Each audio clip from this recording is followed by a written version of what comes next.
Right Daniyal साहब, नवाज शरीफ साहब ने चूंकि ये भी मेंशन किया कि वो अपने दिल में इंतकाम और बदले की तमन्ना नहीं रखते, वो सिर्फ खुशहाली पे, कौम की खुशहाली पे फोकस करेंगे। क्या एक्सपेक्ट किया जा सकता है that he will be reconciliatory towards other political parties, और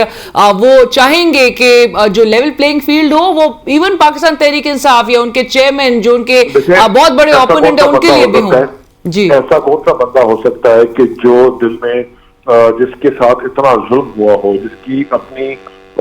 शरीके हयात को कंधा ना दे सके, अपनी माँ को कंधा ना दे सके, बाप को ना दे सके। मियां साहब इंतकाम की तमाम चीजों के बावजूद इंतकाम की सियासत को पीछे छोड़ के आए थे, और जिस दिन 2016 में हुकूमत अभी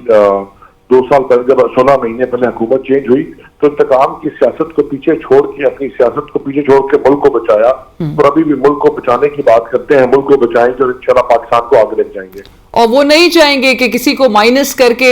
इलेक्शन प्रोसेस से वो फिर मैदान में उतरे। कहा